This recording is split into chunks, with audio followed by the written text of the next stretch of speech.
ना ही आप इस वीडियो को लाइक करें और ना ही आप इस चैनल को सब्सक्राइब करें। लेकिन दोस्तों, यदि आप इस वीडियो पर क्लिक कर दिए हैं तो आपसे मेरा एक रिक्वेस्ट है कि आप सभी लोग इस वीडियो को शुरू से लेकर के अंत तक जरूर देखिएगा, क्योंकि दोस्तों आज की इस वीडियो में हम लोग रेलवे ग्रुप डी के प्रीवियस ईयर क्वेश्चन के टॉप 25 ऐसे इंपॉर्टेंट क्वेश्चन को जानेंगे जो कि पिछले 15 वर्षों में देखा जाए तो रेलवे के एग्जाम में ये सारा क्वेश्चन बार बार पूछा गया है और आने वाले एग्जाम में भी आपको यहाँ से बहुत सारे क्वेश्चन हूबहू रहने वाले हैं। इसलिए आप सभी लोग प्रैक्टिस के तौर पर हर एक प्रश्न को याद कर लीजिए ताकि आपका रेलवे ग्रुप डी के एग्जाम में कोई भी क्वेश्चन गलत ना हो और आपका इस बार सिलेक्शन हो पाए। ठीक है, क्योंकि दोस्तों देखिए, चीजें पढ़ने के लिए मार्केट में बहुत कुछ है, लेकिन आपको पढ़ना वही है जो आपको सिलेक्शन दिलाए, जो आपका रिजल्ट बना। ठीक है, इसलिए दोस्तों आपको हर एक क्वेश्चन अच्छे प्रकार से पढ़ना है ताकि आपका एक भी क्वेश्चन गलत ना हो और आपका इस बार सिलेक्शन हो पाए। ठीक है, तो चलिए टाइम को वेस्ट न करते हुए आज की इस वीडियो को स्टार्ट करते हैं। और दोस्तों आपको लास्ट में बताना है कि आप टॉप 25 क्वेश्चन में से कितने ऐसे क्वेश्चन है जिसके आंसर आप सही कर पा रहे हैं। अपना स्कोर लास्ट में कमेंट बॉक्स में कमेंट करके जरूर लिखना है। ठीक है, तो देखिए अगला क्वेश्चन आपसे क्या पूछा गया मेरे दोस्त, कैल्सीफेरोल किस विटामिन का रासायनिक नाम है। दोस्तों जो कैल्सीफेरोल है ये कौन सा विटामिन का रासायनिक नाम है? Vitamin A, vitamin E, vitamin C या फिर विटामिन डी।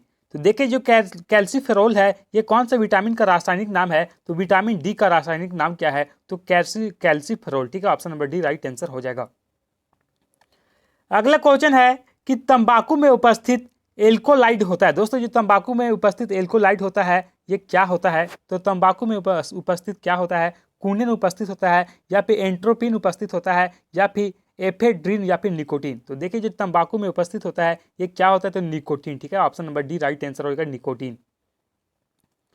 अगला क्वेश्चन है कि मानव में प्लाज्मोडियम का संक्रमण क्या उत्पन्न करता है। दोस्तों ये मानव में ये जो प्लाज्मोडियम का संक्रमण है ये क्या उत्पन्न करता है? तो मानव में ये जो प्लाज्मोडियम का जो संक्रमण है ये मुख्य रूप से देखा जाए तो क्या चीज का उत्पन्न करता है? तो ये उत्पन्न करता है मलेरिया। ठीक है, यानी कि option number B right answer होगा मलेरिया। ठीक है,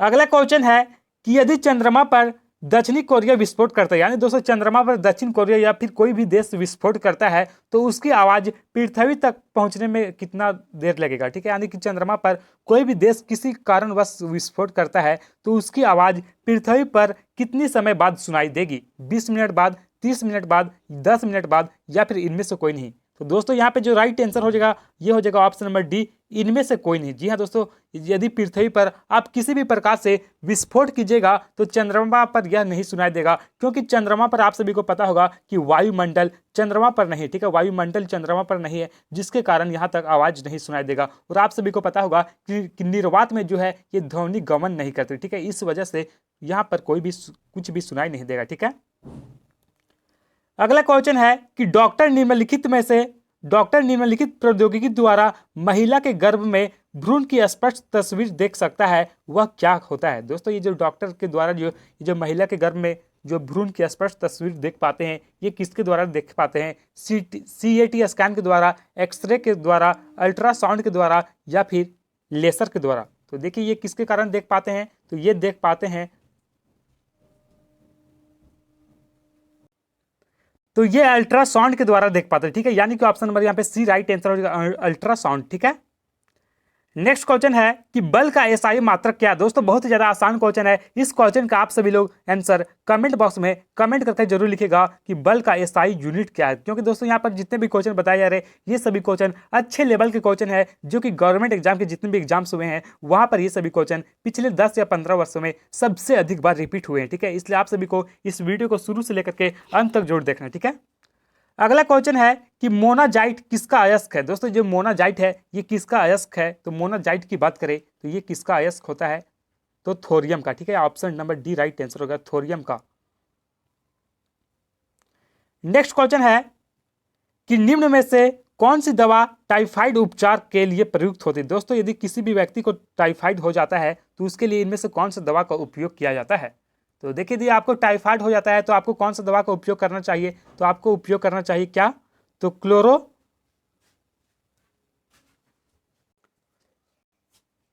यहां पर जो राइट आंसर हो जाएगा दोस्तों ये हो जाएगा क्लोरोमाइसाइटिन, यानी कि option number D right answer हो जाएगा क्लोरोमाइसाइटिन। ठीक है, ये आपको याद रखना है।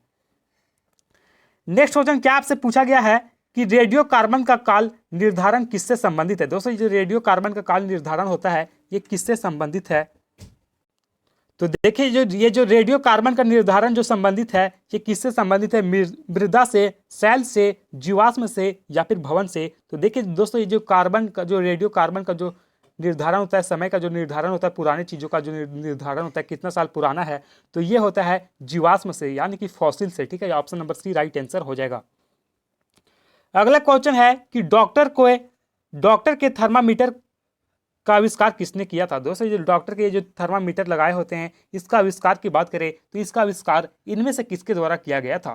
तो देखिए, जो थर्मामीटर का आविष्कार है ये किया गया है फहरेहाइट के द्वारा। ठीक है, फहरेहाइट के द्वारा। ठीक है, ऑप्शन नंबर ये राइट आंसर हो जाएगा।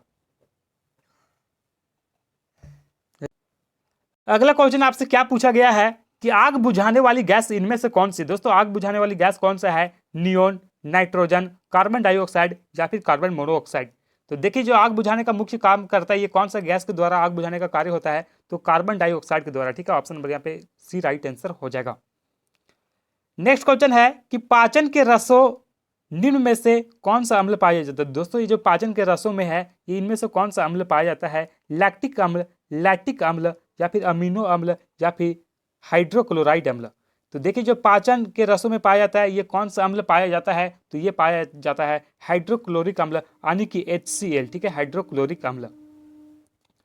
नेक्स्ट क्वेश्चन है कि जेनेटिक्स में किसका अध्ययन किया जाता है? दोस्तों, ये जो जेनेटिक्स है इसमें किसका अध्ययन किया जाता है? आनुवांशिकता एवं गुणसूत्र का, कोशिका का अध्ययन किया जाता है या फिर निट्रा का अध्ययन किया जाता है या फिर मांसपेशियों का अध्ययन किया जाता है? तो देखिए, जो जेनेटिक्स में अध्ययन किया जाता है इसके अंतर्गत देखा जाए तो मुख्य रूप से ये आनुवांशिकता एवं गुणसूत्र का अध्ययन किया जाता है, यानी कि ऑप्शन नंबर ये राइट आंसर हो जाएगा। नेक्स्ट क्वेश्चन है कि धान को प्रभावित करने वाला खैरा रोग निम्नलिखित में से किसकी कमी से होता है? दोस्तों, ये जो धान में खैरा रोग होता है ये इनमें से किसकी कमी से धान में खैरा रोग होता है? जिंक की कमी से, लोहा की कमी से, नाइट्रोजन की कमी से या फिर पोटेशियम की कमी से। तो देखिए, जो धान में कभी कभी खैरा रोग लग जाता है ये किसकी कमी से होता है? तो जिंक की कमी से। ठीक है, ऑप्शन नंबर ये राइट आंसर होगा, जिंक की कमी से। ठीक है, नेक्स्ट क्वेश्चन है कि मधुमक्खी का पालन का अध्ययन क्या कहलाता है? दोस्तों, जो मधुमक्खी का पालन का अध्ययन है ये क्या कहलाता है? एपीकल्चर, पीसीकल्चर, सेरीकल्चर या फिर इनमें से कोई नहीं। तो दोस्तों, मोस्ट इंपॉर्टेंट क्वेश्चन है, कई बार यहाँ से एग्जाम में क्वेश्चन पूछा जाता है कि मधुमक्खी का पालन क्या कहलाता है? तो मधुमक्खी का जो पालन कहलाता है ये क्या कहलाता है? तो एपीकल्चर। ठीक है, ऑप्शन नंबर ये राइट आंसर होगा, एपीकल्चर मधुमक्खी का पालन कहलाता है। ठीक है, कई बार यदि आपसे क्वेश्चन में पूछा जाए कि मछली का पालन क्या कहलाता है, तो मछली का पालन का जो अध्ययन है ये कहलाता है पीसी कल्चर। ठीक है, मछली का पालन का अध्ययन पीसी कल्चर कहलाता है। वहीं ये जो यदि आपसे पूछा जाए कि रेशम का पालन का अध्ययन क्या कहलाता है, तो सेरीकल्चर। ये आपको तीनों क्वेश्चन आपको याद होना चाहिए क्योंकि तीनों क्वेश्चन एग्जामों में बार बार रिपीट हुए हैं। नेक्स्ट क्वेश्चन है कि कोशिका में केंद्रक की खोज किसने की थी? दोस्तों, मोस्ट इंपॉर्टेंट क्वेश्चन है, यहाँ पे कोशिका में केंद्रक की खोज की पूछा जा रहा है। ठीक है, कि कोशिका में जो केंद्रक का खोज किया था ये इनमें से किसके द्वारा किया गया था? रॉबर्ट ब्राउन के द्वारा, चार्ल्स डार्विन के द्वारा, रॉबर्ट हुक के द्वारा या फिर स्लीडेन के द्वारा। ठीक है, तो देखिए, जो कोशिका में केंद्रक की खोज किए थे ये किए थे कौन? तो रॉबर्ट ब्राउन। ठीक है, ऑप्शन नंबर ये राइट आंसर होगा। कब किए थे? तो 1831 ईस्वी में। 1831 ईस्वी में दोस्तों रॉबर्ट ब्राउन ने कोशिका में केंद्रक की खोज किए थे। ठीक है, वही यदि आपसे क्वेश्चन में पूछा जाए कि कोशिका का खोज किसने किया, तो रॉबर्ट हुक ने 1665 ईस्वी में कोशिका का खोज किया था। तो ये भी आपको ध्यान में रखना। ठीक है, अगला क्वेश्चन है कि कैल्शियम एल्यूमेट, कैल्शियम एल्यूमिनेट तथा कैल्शियम सिलिकेट का मिश्रण क्या कहलाता है? तो देखिए, जो कैल्शियम ये जो होता है कैल्शियम एल्यूमेट तथा कैल्शियम सिलिकेट का अध्ययन जो कहलाता है ये क्या कहलाता है? ग्लास कहलाता है, सीमेंट कहलाता है, गारा कहलाता है या फिर कंक्रीट कहलाता है? तो 42 का राइट आंसर हो जाएगा ऑप्शन नंबर यहाँ पे 20, सीमेंट। ठीक है, सीमेंट कहलाता है। ठीक है, नेक्स्ट क्वेश्चन आपसे क्या पूछा गया है कि आंसू गैस में प्रयुक्त होता है? दोस्तों, जो आंसू गैस में होता है इसमें क्या प्रयोग होता है? तो देखिए, 43 का जो राइट आंसर हो जाएगा ऑप्शन नंबर ये क्लोरो एसिटोफिनोन। ठीक है, क्लोरो एसिटोफिनोन का उपयोग किया जाता है। ठीक है, अगला क्वेश्चन क्या पूछा गया है कि क्लोरोफ्लोरोकार्बन यानी कि CFC को निम्न नाम से भी जाना जाता है। दोस्तों ये जो क्लोरोफ्लोरोकार्बन यानी कि जिसका रासायनिक सूत्र CFC होता है, इसे और भी किस नाम से जाना जाता है? तो क्लोरोफ्लोरोकार्बन को जो और भी अधिक दूसरा नाम से जाना जाता है, ये जाना जाता है फ्रीऑन के नाम से। ठीक है, option number B right answer होगा फ्रीऑन। अगला क्वेश्चन है कि वह व्यक्ति जो समीप की वस्तुओं को स्पष्ट देख सकता है। दोस्तों कोई भी व्यक्ति जो कि समीप की वस्तुओं को स्पष्ट रूप से देख सकता है किंतु दूर की वस्तुओं को नहीं देख पाता, किस दृष्टि दोष का रोगी है?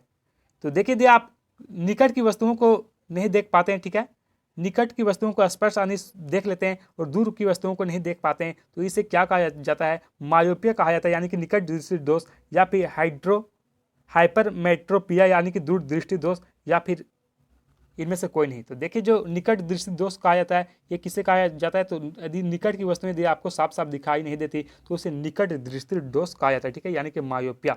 ऑप्शन नंबर ये राइट आंसर हो जाएगा। कई बार यहाँ से क्वेश्चन में पूछा जाता है कि निकट दृष्टि दोष में किस लेंस का प्रयोग किया जाता है। दोस्तों यदि निकट दृष्टि दोष हो जाएगा किसी व्यक्ति को तो वहाँ पर अवतल लेंस का प्रयोग किया जाता है। ठीक है, अवतल लेंस का। ठीक है, तो ये अभी आपको याद रखना है। और दूर दृष्टि दोष में उत्तल लेंस का उपयोग किया जाता है। ठीक है, अगला क्वेश्चन है कि दो वस्तुओं के मध्य ध्वनि की प्रतिध्वनि सुनाई पड़ने हेतु न्यूनतम दूरी क्या होनी चाहिए?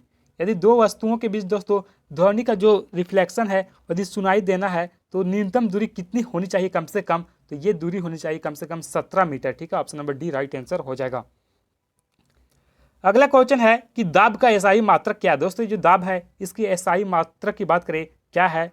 तो डाइन है, जूल है, पास्कल है, या फिर न्यूटन है। तो दाब का जो एसआई मात्रक होता है ये पास्कल दाब का एसआई मात्रक होता है। Option number C right answer हो जाएगा। अगला क्वेश्चन है कि प्याज में खाने योग्य भाग कौन सा होता है? दोस्तों बहुत सारे स्टूडेंट यहाँ पे कंफ्यूजन करके क्वेश्चन गलत करके आते हैं कि प्याज का जो खाने योग्य भाग होता है ये क्या होता है? पत्ता, जड़, तना, या फिर पुष्प? तो ये देखिए जो प्याज का खाने योग्य जो भाग होता है ये होता है तना। ठीक है, ऑप्शन नंबर यहाँ पे सी राइट आंसर हो जाएगा। ठीक है, नेक्स्ट क्वेश्चन क्या पूछा गया है कि मर्मिकोलॉजी। ठीक है, मर्मिकोलॉजी किसका अध्ययन है? दोस्तों मर्मिकोलॉजी में किसका अध्ययन किया जाता है? तो इसमें अध्ययन किया जाता है चींटियों का। ठीक है, ऑप्शन नंबर यहाँ पे बी राइट आंसर हो जाएगा। ठीक है, अगला क्वेश्चन है कि शीत ऋतु में पशुओं के प्रसूति काल को क्या कहते हैं? तो दोस्तों ये जो शीत ऋतु में पशुओं का जो ये जो प्रसूति काल होता है इसे क्या कहा जाता है? तो इसे कहा जाता है हाइबरनेशन। ठीक है, हाइबरनेशन कहा जाता है। Option number C right answer हो जाएगा। तो दोस्तों आज के इस वीडियो में बस इतना ही। और आपने टॉप 25 क्वेश्चन में से कितने ऐसे क्वेश्चन थे जिसका आंसर आप सही कर पाए? प्लीज ईमानदारी पूर्वक कमेंट बॉक्स में कमेंट करके जरूर लिखिएगा। और देखिए इसी तरह हर एक दिन यदि आप इंपॉर्टेंट क्वेश्चन जानना चाहते हैं तो आप इस चैनल को सब्सक्राइब कर ले, क्योंकि दोस्तों इस चैनल के माध्यम से मैं हर एक दिन रेलवे ग्रुप डी के प्रैक्टिस सेट के तौर पर हर एक दिन इंपॉर्टेंट क्वेश्चन लाता हूं, जिससे आपके एग्जाम के लिए सिलेक्शन के लिए काफी ज्यादा इंपॉर्टेंट फुल रहने वाला है। तो जिन लोगों ने चैनल को सब्सक्राइब कर लिया उन लोगों को बहुत बहुत धन्यवाद। और जिन लोगों ने चैनल को सब्सक्राइब नहीं किया प्लीज चैनल को सब्सक्राइब कर ले, क्योंकि देखिए दोस्तों चैनल को आप सब्सक्राइब कीजिएगा तभी आपके पास नोटिफिकेशन पहुंचेगा और आप सारे वीडियो को एक एक करके देख पाएंगे। ठीक है, और इससे पहले मैं आपको बता दूं कि बहुत सारे प्रैक्टिस सोटे का वीडियो बना दिया हूं जिसका लिंक इस वीडियो के डिस्क्रिप्शन बॉक्स में दिया हुआ है। आप चाहे तो वहां से जाकर के हर एक सेट को पढ़ लीजिए, क्योंकि दोस्तों वहां पर जितने भी क्वेश्चन कवर कराए गए ये सारे क्वेश्चन अच्छे लेवल के क्वेश्चन है और पेपर में पूछा गया प्रश्न। ठीक है, तो जिसका लिंक मैं इस वीडियो के डिस्क्रिप्शन बॉक्स में प्लेलिस्ट का दिया हूं, सारा वीडियो आप जाकर के एक बार जरूर देखें। ठीक है, तो फिर से हम लोग मिलेंगे नेक्स्ट वीडियो में, तब तक के लिए जय हिंद जय भारत।